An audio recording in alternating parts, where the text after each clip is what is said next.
been talking about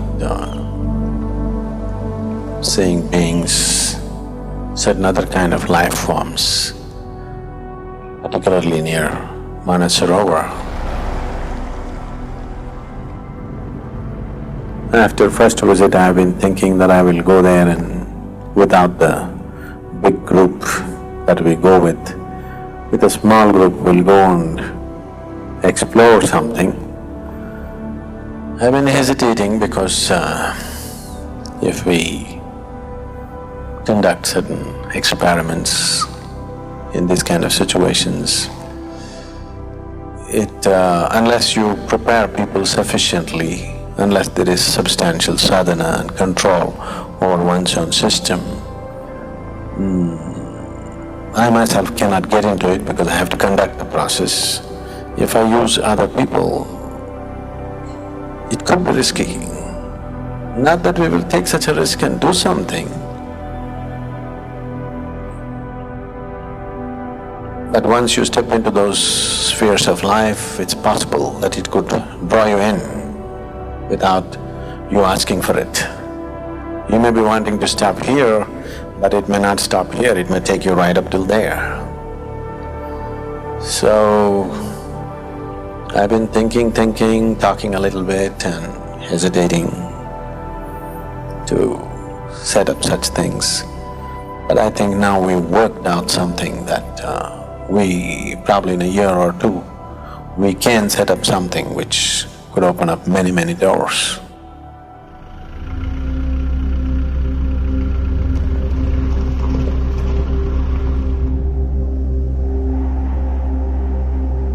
So this time when we went,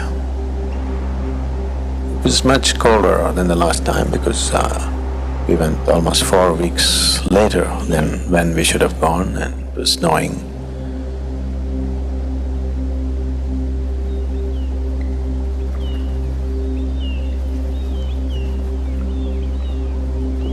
So Mansarovar, they set up tents and these people who organize tents and all, inside the tent they put a cot for me.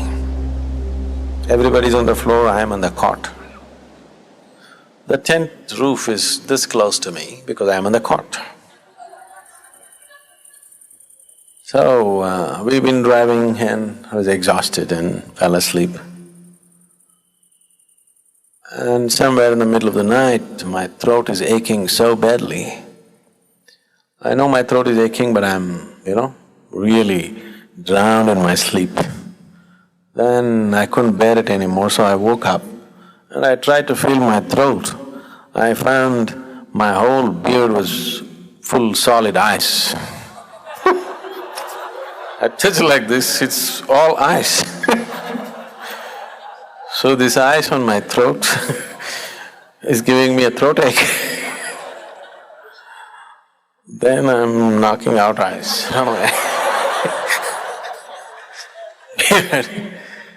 Then I thought anyway, I've gotten up, so I thought let me use the loo also. I went out, it was mildly flurry, a little bit of snow. And we were supposed to get up at 2:30 and go because that's the time we want to go and witness what's happening on the lake. But I just go out and stand there, still there's flurry. And I've heard these stupid stories. For a long time people have been telling me idiotic stories like this and I just dismiss them off, okay? People have no control over their imagination, they see all kinds of things. But I just stand there and look, the whole damn lake is flashing with lights. This is not some extra perception, this is like normal perception, this is just normal light. It's like the LED kind of white light flashing all over the lake.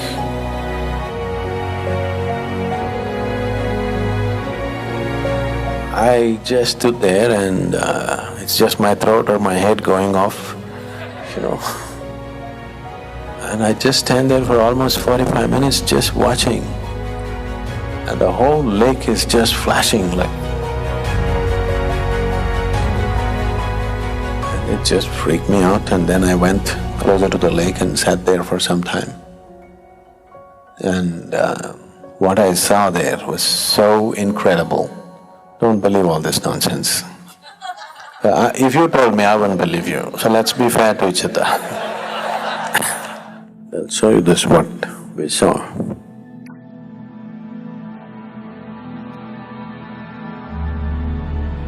Beneath the Mansarovar lake, there's a huge space, a subterranean space which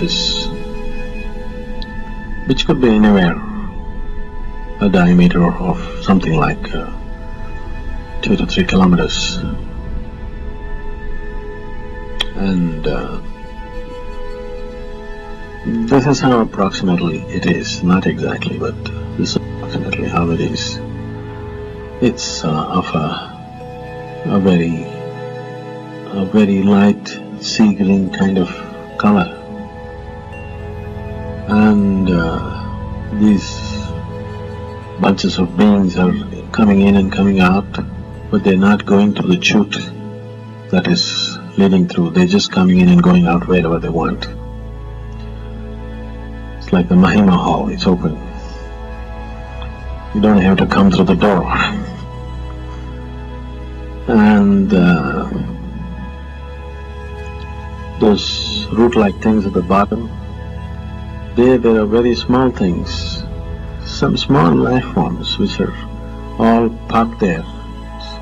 I don't know, according to our ways of thinking, we can think it's some kind of a nursery or something where little things are parked.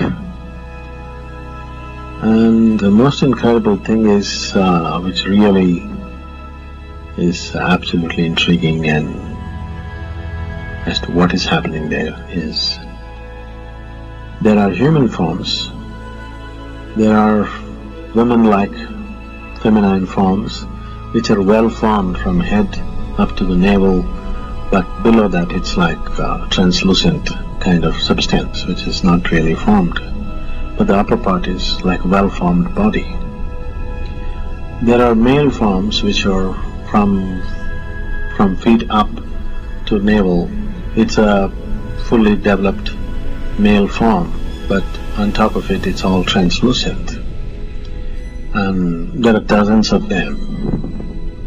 And what you see that side, the bluish, they're like blue-colored, electric blue-colored rocks, where there's a lot of movement and traffic happening in this place, but nobody ever goes near that space. Somehow everybody maintains a clear space, from clear distance from that blue rocks, which are glowing electric. This activity and this whole structure, that is the weirdest thing I've spoken to you till now. Because there's, I have been in touch with certain things, but nothing of this scale and this kind of intense activity. And above all, half-developed human forms, human beings as we know them. And these electric blue rocks that are there. See,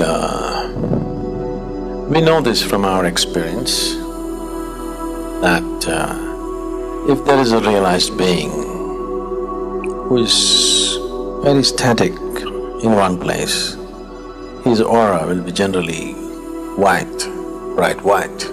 But if there's a realized being who is active, dynamic, then always his aura will be electric blue. It's based on this that people who come from the Indian background know this. All the gods in India are blue-skinned. Shiva has a blue skin. It's not that the skin is blue, because they have a blue aura, they were referred to as blue gods. Krishna is a blue god, Rama is a blue god. Anybody who was dynamic was blue. And this time we've managed to make a certain kind of access to this.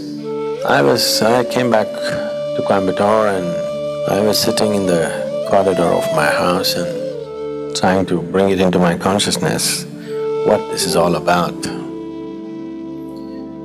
If I just as much as hold this blue, whatever you want to call them, my whole energy system goes into a completely a different kind of dizzy. I'm sitting there in my house and I just bring this into my consciousness and my system goes somewhere else. My system behaves in ways that it has never behaved that way before. And I was repeatedly bringing it, letting it out, making things happen within myself. And then I open my eyes and see, right in my corridor there's a painting. How many of you have Dhyanalinga book? The Dhyanalinga, the book. If you have this book, in this there is one painting of blue-colored lingams all heaped up. This was done by a well-known artist in South India. Somebody went and showed him the picture of Dhyanalinga. Then he somehow got inspired and he started painting at 11:30 in the night. By 4:15 in the morning, he completed 7 paintings. And he just gave it to us. Those 7 paintings are printed in the Dhyanalinga book. And this particular thing with blue lingams, all heaped up rocks, blue-colored, electric blue-colored rocks, has been sitting there in my house all the time. And this thing is going on inside my system and I open my eyes and see this painting is just staring at me. And it was like eureka. And I've been doing certain other things because now what I see is we don't have to necessarily go there to do whatever we wish to do with them. They are more than willing wherever you are. And if I say anything more that's happening within me, you'll think I'm really going off. Because so much has been happening within me, it's very difficult to articulate. So these are the individual things. In each one of this, there are minimum of 14, a maximum of 24. They are physical because you can almost touch them. People who have… many other people who have been with us, the touch is very physical. But they're obviously non-physical because they're just entering and leaving from… they're not going through the doorway. They're not going through the chute, they're just going wherever they wish. So obviously, they're non-physical. So it is just not the way we know life. It is simply not the way we know life. So in each one of these, there are minimum of 14, a maximum of 24. It's once again, whatever I say will be not not accurate or not appropriate expression because if I say they measure this much or that much, it's not true because yes, when I see them, they're about something like that, but they're freely entering human bodies just like that. When we set up certain things, they're just going in like that, not one, many at a time. So obviously, once again, they're big and they're small at the same time, which is not the way we know life. And above all, these blue rocks are really it has something to do with us. It has something to do with everything that we know here as life. It has something to do with our own consciousness.